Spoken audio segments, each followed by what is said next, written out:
101. Happy Monday. Woo, woo. Woo woo. Woo, woo, woo. Anyway, so we're glad you all are here. And we're glad we're here today as well.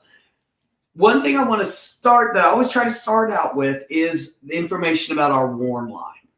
Promise Resource Network has a 24/7 telephone line that you can call if you ever need to talk. I always say, if it's 3 o'clock on Sunday afternoon and your mama's on your nerves, call us. If it's 3 a.m. on Wednesday, call us when our head gets started, right? We're here. We're good listeners, and we've got resources to help. So if you need to talk to somebody, give us a yell. 833-390-7728. That's 833-390-7728. And I want to welcome our dear friend Robin's here with us this morning to join us for Recovery 101. And I'm now turning this over to Hey guys. Sam. Hey, thanks for that introduction, Sharon. Hey, I'm Sam, guys. Good to see everyone. Thanks for being here with us. Today, I thought we could talk about the 6 stages of recovery. I want to start by saying this isn't, there's different ways to recover. Everybody has a different path. These 6 stages are just general guidelines. They may be true for some people, maybe not so much for others. So, just take it how you will. Hopefully you can get something out of it. So the first stage is called the pre-contemplation stage, which is essentially that's a stage of wellness in the beginning. Like for me, it was in the beginning of my substance use experience, right? I didn't feel, I was having fun, I was partying. I didn't really have any consequences yet. Things were going well in the beginning when I was using it. It was all good. I hadn't got to a point where I experienced any consequences or negative things in my life, right? So generally that happens early on, right? It did for me, and it led me to keep using, it made me feel good. It took away a lot of my pain, my anxieties, things that I didn't even know that I was trying to mask at the time. To me, in my head, it was just, I was young. This is what you do when you're young. You go out, you try new things. I didn't foresee where those things could take me. You know what I mean? I didn't worry about it because A, I was young, and B, I didn't have any consequences. I used for years before any bad things happened, before I got arrested ever, before I destroyed any relationships, anything along those lines, that comes with substance use. So yeah, it's just, generally positive, maybe even pleasant. And I think the big thing is it hasn't led to any negative behaviors or consequences. It's still fun. Yeah. It's still exploration. Like you said, you're just out there, just living, just trying new things. Just the consequences weren't there for me yet. Right. Yeah. Right. All right. We'll move on to the next stage, which is contemplation. This stage is where most people realize that they have a problem, realize that they may need to make some changes to how they're living. Also, you may realize that, but you might not be quite in the place where you want to commit to making those changes. So thinking back, like I remember for me when I was about 17 or 18, I always used to joke about being an alcoholic. I wore it at that age and that point in my life. I wore it like a badge of honor, really. I could drink more than other people. I could party longer and stay up later and just kind of all that stuff that I used to think was, a badge of honor that I was that I was cool for doing it. You know what I mean? Like I knew in the back of my head, I knew that something was different about me. I didn't necessarily think I had a problem, but I knew what I was doing wasn't normal. Especially when I was a freshman in college, you know, and I remember being at a party with a bunch of people who were much older than me, you know, and I was able to, you know, drink more than them and all this stuff. And I used to think to myself, like, these guys have been in college for 4 years. They're 4 years older than me. Like, this probably isn't normal that you know what I mean, what I'm doing. But still, you know, I didn't think about it necessarily as a horrible thing. You know, I just had it in my mind that I probably can't keep doing this forever. Yeah. But I think, you know, the big thing with this is that you're not in a place where you're ready to fully commit to doing anything about it. I don't think I was, you know, that pre-contemplation, I wasn't quite, I didn't grasp it yet.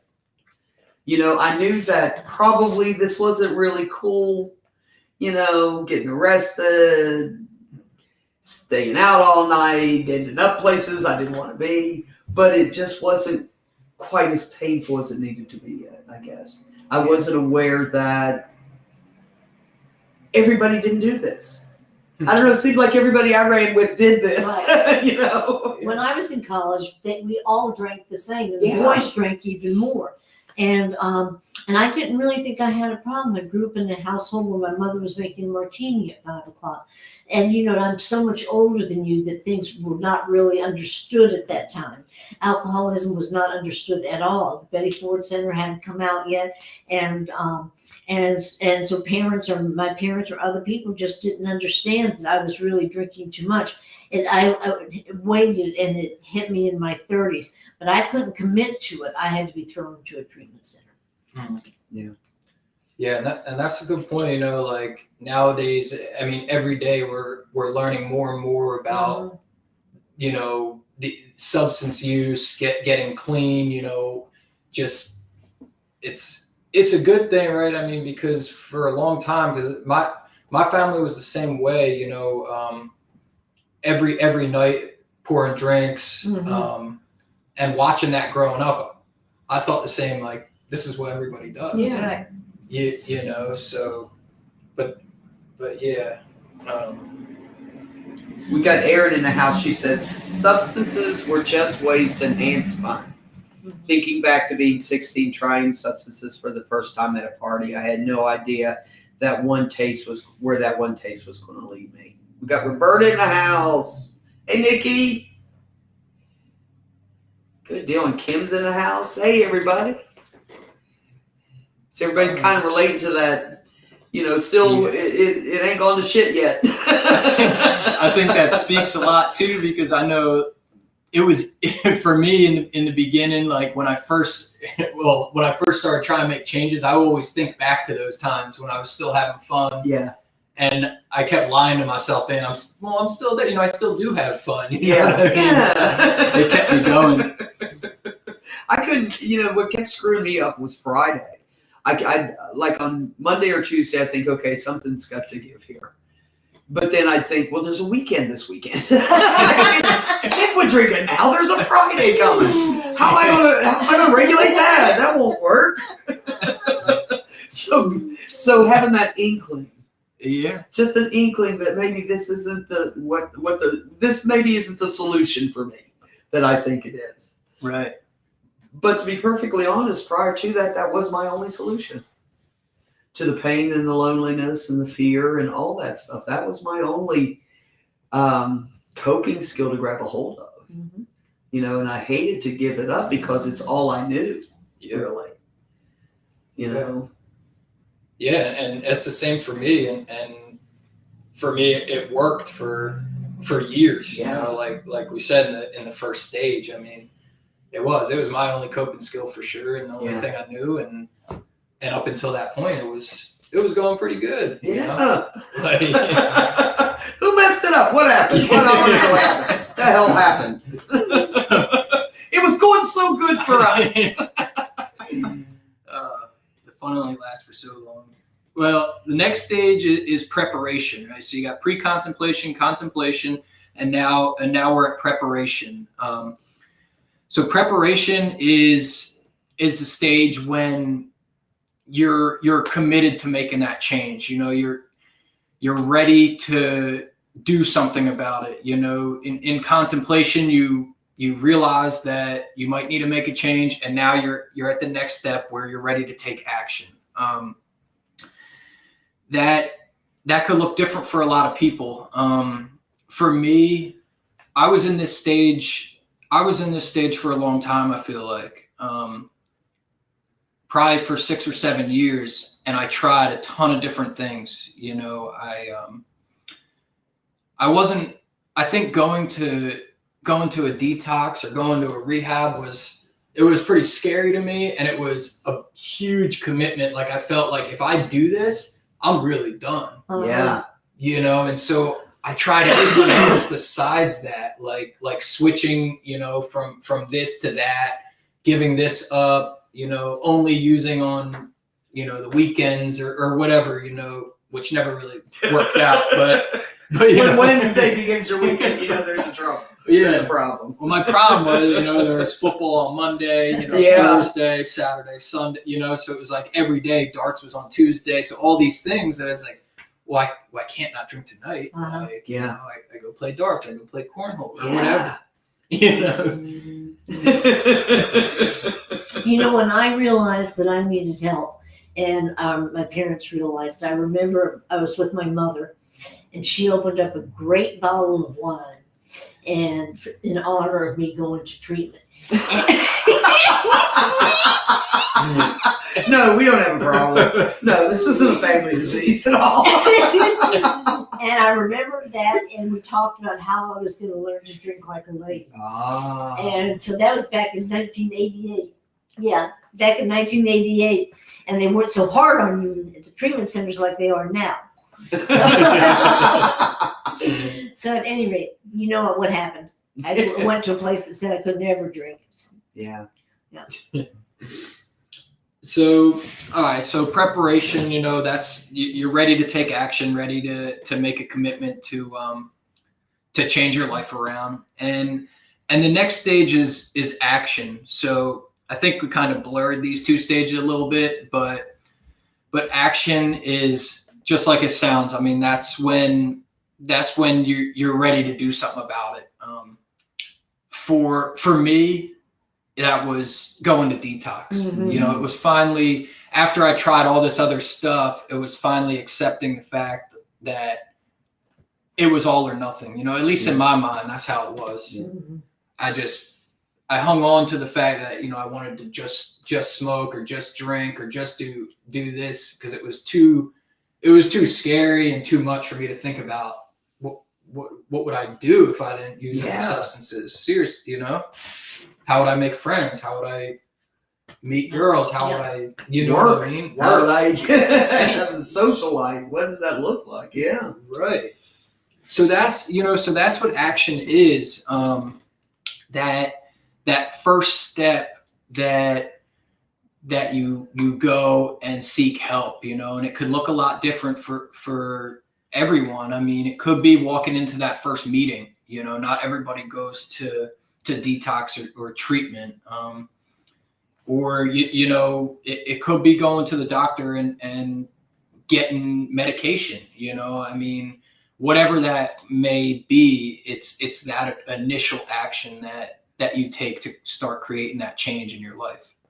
And I think when we're ready for the change comes. I remember, and you're right, whether it's going into some kind of formal treatment or coming by a place like PRN, or, you know, just deciding that, okay, for today, I'm not going to whatever this thing is, you know, but that stepping off place where, I don't know that I was ready for change, but I wasn't able to continue to live the way I was living. Right. Exactly. I just couldn't stomach it anymore. You know, Exactly. I had to be in so much pain before I even considered taking action. in another direction. Well, I was so scared. I was scared to death of the unknown. Yeah.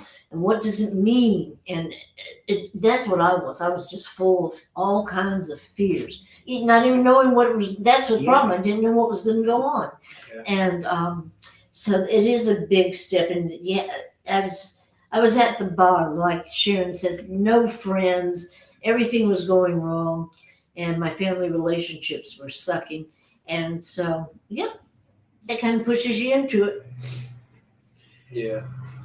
No choice is an easy choice, really.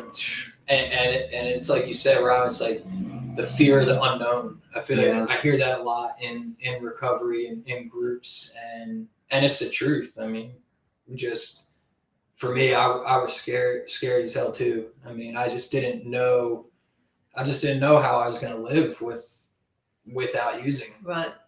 And I was worried about. I was pretty worried too about my friends, because I was still, when I got clean, I was 28, and a lot of my friends were still going out every night. Still, they weren't ever really using like I was, Underachievers.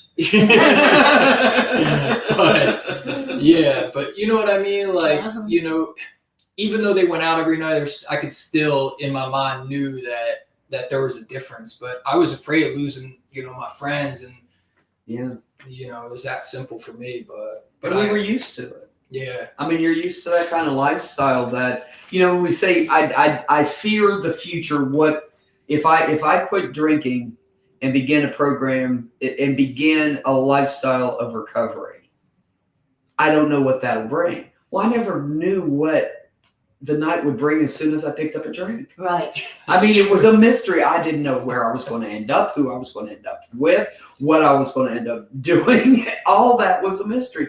And yet I held on to those fears of, God forbid it get different. Mm-hmm. As that sounds so silly, but it's so real. It is It real. is so real being in that place of, do I take that step? Where do I reach out for help? What do I do? How do I even do it? Yeah. I think that's where hope comes in. Hope. Mm-hmm.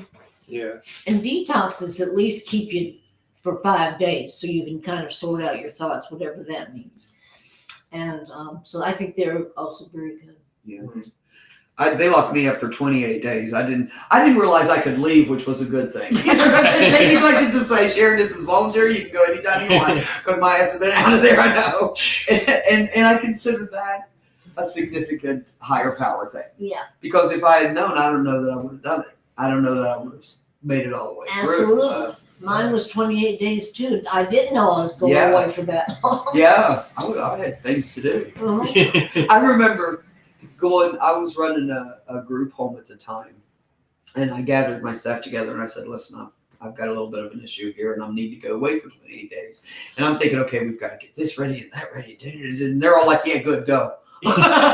Really, we got this. We've had it for the last year. So oftentimes it's not a surprise to the people around us. Right. Yep, it's time. Go do something. Yeah. It's funny, right? Yeah, because I had a kind of similar experience with that, because the people around me that were closest to me had been waiting for me to do something about it. I didn't know that. I thought I was pretty slick with it. You know what I mean? I'm a good liar. Yeah, exactly. I mean, all the stuff I used to come up with. All right, let's go on to the next stage. Well, hold on. Let me check in here. Nikki says, when I was young, I watched my mom's side of the family drink alcohol a lot. My grandma used to put alcohol in our cuppies or bottles to put us to sleep. Yep. Then my dad would drink too, but as I got older, I was a social drinker. Then I stopped because I was reminded of my childhood. I see how alcoholism can tear up a family. Absolutely. Wow. Absolutely. It does.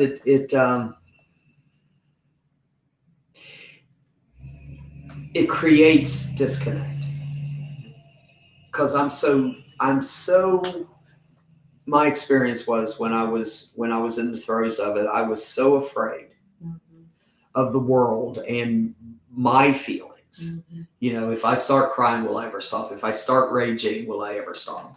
That kind of thing. I've said those words. Yeah, I know. We really do. We do. We think that. And just to get to the point where, I don't know, I had just an inkling of hope.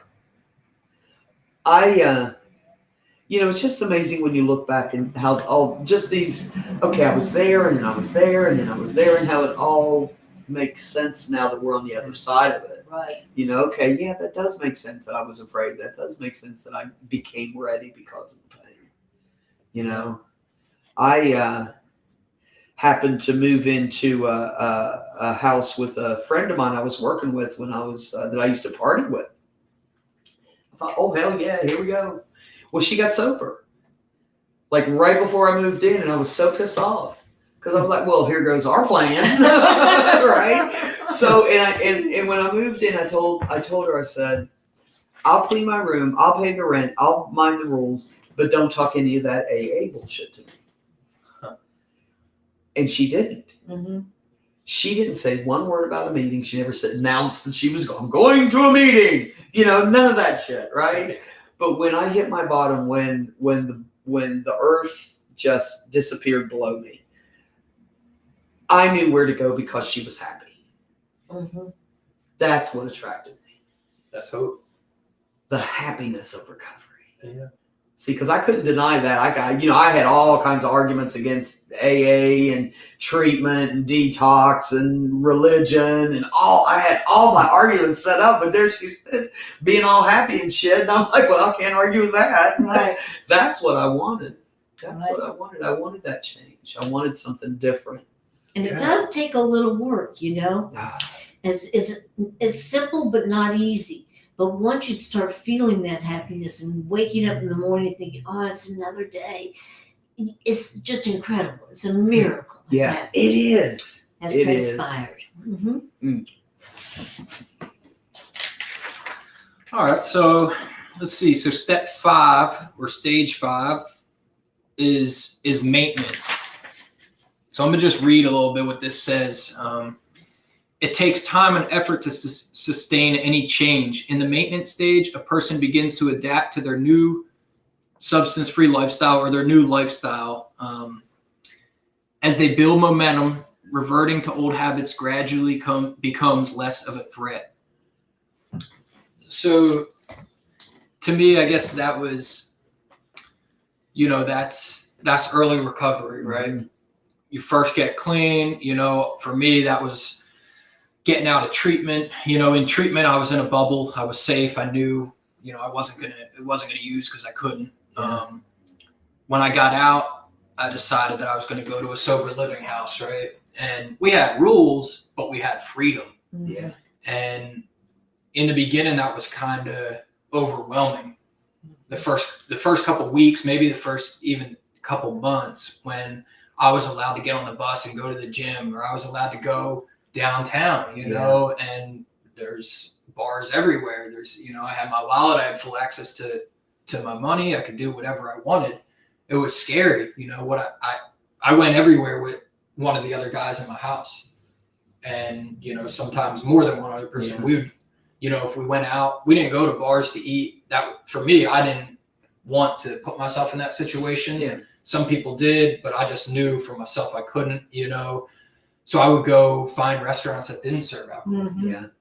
It's not always, it's Not always easy, but Yeah. they're there. So I guess maintenance to me is building those new habits, Yeah. right? Developing coping skills, just learning, like we were talking about earlier. It's how are we going to live without substances? And that's what maintenance is: learning how to do exactly that.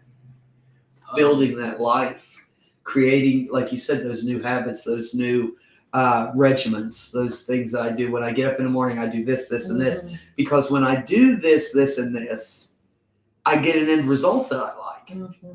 Mhm. So I'm just trying to figure out what works and do that more often is the key, I think. Right. Yeah. And that's the hard part, figuring out what works and what doesn't. Yeah, I mean, for me, the only way to do that was to try things. Mhm. Mm-hmm. I would try different things, even some stuff like playing basketball, going to the gym, things like that I used to do when I was younger, but got away from. Yeah. I went back to trying those things, and I found like I used to love fishing, when I was young, and even when I was drinking, I used to love fishing. When I got sober, I was like, now I'm just sitting here with a fishing pole, like all these hours, and I was like, I don't really enjoy fishing, so I don't really do it anymore. I realized that I like to do that because of what came along with it. Yeah. You know what I mean? So it was just discovering what I liked, what was going to help me, and what wasn't going to help me. Aaron said maintenance, even in long-term recovery, like oil changes for your car. After so many miles, you have to do some maintenance. And she was talking about reflection. Mm-hmm. That's You know, right. That's Figuring right. out what, to do what works consistently. Mhm. And I've found myself falling out of habit. Oh yeah. I really have to concentrate on that reflecting, because I currently do a 65,000 mile maintenance thing on my car. Now it's been due for a while and it's been clicking, and the light's been shining and everything. But I finally made the appointment because I know that if I don't get back into, if I don't continuously care for this thing called recovery, it will shrivel and die. And I have a certain things I do in the morning. And this morning I thought, well, one thing's changing up. I'm losing one of the meetings I talked to in the morning, and so that throws me off. And I was thinking this morning, well, if that changes, then that can change. Then before you know it, you're not doing the this is and that. Then that make the morning what you need it to be. And it's scary because I need to stay in this little where I am because it makes me happy, and I walk out the door with a sense of security. Yeah. And then why is that hard? Why do I have to concentrate so hard about doing what works for me I know. so I get an end result of joy and peace and acceptance and happiness? Well, I don't know, I might want to screw this up today. That's because we are what we are. Oh, the humanness of it. That's why. The humanness of it. Oh, goodness. We got Deidre in the house. We got Amber. Hi. I remember about maybe 9 months to a year into my recovery, I was, in the beginning, I felt so good. Like I was jumping out of bed. I was doing all this stuff. I honestly felt like a little kid again. I was just always happy and everything was new and exciting. And when I got to that point around 9 months, I was back to working full time and back to just normal life, really. The pink cloud diminishes. That's exactly right. And I started kind of feeling, I wasn't feeling like I was, I wasn't feeling great. And actually a friend of mine's, we were talking about it, and it just made me realize, I started thinking, I was like, well, I haven't been meditating every day. I haven't journaled in a month. I haven't, gone to the gym. I started thinking, and I was like, what happened? All these things that I was doing, that's why I was feeling good. Yeah. Not doing the substance was one thing, but then all these other things that I developed were the reason that I was feeling well. Right. And so I had that moment with myself where it hit me like, man, this is a lifelong thing. Yeah. Like, I'm just because I'm off the substance doesn't mean I'm like perfect, to me, so that just kind of hit me hard. And now, it's like I think Aaron said, reflect, and reflecting on myself where I'm at. I don't do it every day, but, every month at this point in my recovery, I'll think about, make sure to just check myself, Aaron says, I used to be so afraid to reflect on my past. I guess I worried I would go back in time and become that person again I didn't know. But I realized reflection is healthy. It's good to remember. It is to check ourselves, Absolutely. All right. We can go on to the last stage here, stage 6, which is termination. So termination is when a person that's that's in recovery, however that looks for you, no longer feels threatened by their substance of choice. They feel confident and comfortable living life without substances. And the fear of reverting back to use is less and less each day, to the point where you don't think about it on a daily basis like you may have in the beginning. Yeah. You're just, you've been doing all these new, your routine meetings, whatever it is, staying up with your medication, your appointments, therapy, whatever. And you got to a point where this is the new normal. Yeah. Mhm. Yeah. That's how I felt, at least. This is my life. This is how I live. I used to do this. That's fine, but now this is how I am, and my routine was just that. It was routine. I didn't think about it anymore. I don't know that first of all, the title termination freaks me out.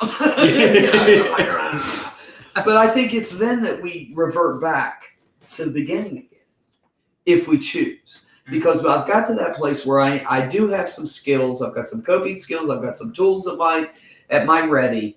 I get up in the morning. I make a plan on how the day's hopefully going to go, and I do things to influence that.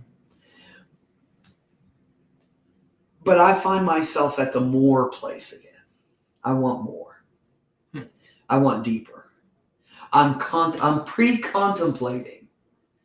Do I really want to look into that shit? That deep stuff, all that stuff that's underneath all that stuff. How do you go about that? And we can spin back to the beginning, because I think I don't want it to ever end. I want it to go higher and deeper at the same time.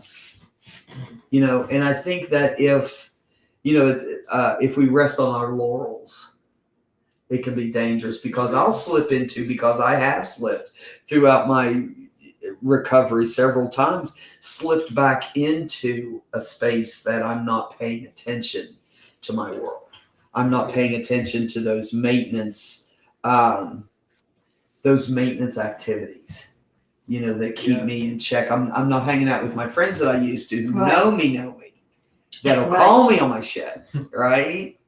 So we can. Yeah, we do need to keep around people that will call you on your shit. Yeah. And it's right. It becomes a different way of living.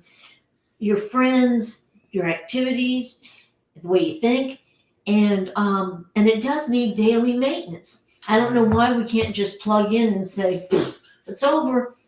I'm changed." Ta-da! Ta-da! But it does take daily maintenance in order for us to have this wonderful life we have. Absolutely. Yeah, termination sounds so final, I know. This is as good as it gets. No. Yeah, you're right. That's right. one thing I have learned about recovery. Every time I turn a corner and think, okay, this is cool. I'm good. Oh shit, there's that. Let's go get that. Yeah. Let's go look at that. Let's twist that around and spin it and look at it and figure out, do I want to incorporate this into my recovery? Mm-hmm. Yeah. I feel like this thing, what termination, is more solely focused on the not using substances. Yeah. Not so much termination as in this is as good as I'm gonna get. No more, because I think you're right. I mean, you always want to strive to be better, because to me, I feel like if I'm not doing that, then I'm gonna be moving backwards. Uh-huh. I was just reading it again. I feel like it's very focused on just you no longer crave a substance every day. That's great, and I mean, I'm sure it's right or whatever, but I like what you said. Well, but it also says in some of the literature that we cease fighting everything and everyone. We no longer have that. I'm fighting for my life every day, where I've got this impending doom. If I do this one thing, I'll slip and I'll delve into the great abyss. Mm-hmm. You know? Yeah. One of the last things it says on here under this stage is the last sentence actually is just permanent recovery is possible. I thought that was kind of cool that was the last thing it said on here. Permanent recovery is possible. It's not only possible, it's probable. Absolutely. Shireen says, given the right set of supports and attitudes and motivations, and I mean, it's all for the taking. It is. If you're sitting in one of these spots where it just hasn't quite kicked in yet, take it from us. It will. Yes. Make the yes. choice. Take some action. Reach out to us. We're here for you. 24/7 with the warm line, or from 8:30 to 4:30, you can give us a call as well. Let me see who else we have. Allison's in the house. Roberta, all kinds of good stuff. We got a lot of people here with us today. Roberta says, I've gone to so many AA meetings just to support people I love. Wish my family member would have taken me up and invite to join in an AA meeting, but you can't drag people into recovery. It's a choice. And that's true. I mean, oh my God, as many people I know were praying for me and encouraging me and asking me and telling me what I needed to do. It just, Right. You had to do it when you were ready. just when the timing presented itself, I guess, when the pain was great enough that I could make a different kind of choice. Yep. I guess. Yeah, eventually all that scaredness and being scared of the unknown and stuff, that pain gets greater than your fear. Yeah. You know what I mean? Right. It's ready time. Well, Let's see. Aaron says we're a great group. All right. I appreciate y'all being out there. Yeah. She says replacing old habits with new habits, doing daily check-ins, reflecting. All those things are, I think, critical for my recovery. To be to surround myself with people that know me, because sometimes I don't know when something's going on with me. I'm the last one to know. Besides the fact that it's fun to be around people that know me. Yeah, well, yeah. It's- It is fun today, isn't it? Yeah. Hanging out with friends, being in recovery, just doing what's in front of us. However today presents itself, to be mentally, physically, and spiritually ready to reach a hand out to help, and to reach a hand out to get help. Mhm. If nobody's told you yet, recovery is the shit. So it's a lot of fun, and I want to invite you all. We are now open at 2224 The Plaza is our new address. Promise Resource Network. We have some open classes. Swing by and see us. Check our calendar out on our website and our Facebook page. Drop by and see us. If you need help, come. We're here. If you need somebody to talk to, call. We're here as well.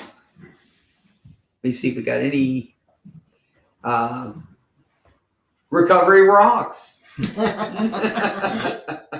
And Roberta says, I hope my family member finds recovery before it's too late. And that's, the sad part of it is, I think we've all known somebody that didn't make it, that couldn't quite grasp it. I've always heard that recovery is not for people that need it. It's for people that want it. Yeah. I think it goes past that. It's for people that do it. It's for people that make that first step. I think when I think of the small step that I made and how much it was blessed, just the energy that was poured into it by my higher power and by my friends and family and everything that hold me up during that transition time, until I got my feet under me. Support's it's a huge part of it. Yeah. You got to have support. Yeah. And you do. The cool thing about Promise Resource Network is, as of right now, this very moment right now, you are no longer alone. You got us. You got us. So, Amber says she lost somebody to this battle, and it's devastating. It is. Absolutely. I think one of the greatest gifts one of the greatest tools anybody ever gave me was the tool of gratitude. Yes. You know, to reflection that where I've been and where I am today and all that I am and all that I have. Yeah. You know, makes a big difference. I walk out a lot, as you well know, and I sometimes do a gratitude list, and I don't know why I don't do it every single day. It'll change your day. You can't be Why do I sad. do this? Why do I do this? I can do a gratitude list, or I can stay in this crappy mood. What shall I do? What shall I do? Oh, Sharon, we got something else. It's so, I don't know. It's not easy. Recovery is by no means easy. Well, that's what we have to get together and remind each other of tools and remind each other of what one is doing, maybe the other one can pick up doing. We cannot get recovery in isolation. It has to be all the energy of the group and everyone wanting that person to be okay and putting all their energy into that. So that's what I think. Yeah. I just got out of that coronavirus, so Yeah. So we're just happy to be out and about. I like what you said earlier, Rob. It's not, what do you say? It's simple, not easy. Yeah, yeah. I like that. Mm-hmm. absolutely. Well, We got anybody else? we need our tribe, Roberta says. We absolutely need our tribe. Oh, yeah. Find your tribe. If you don't have a tribe yet, swing by. We got a ready-made one right here.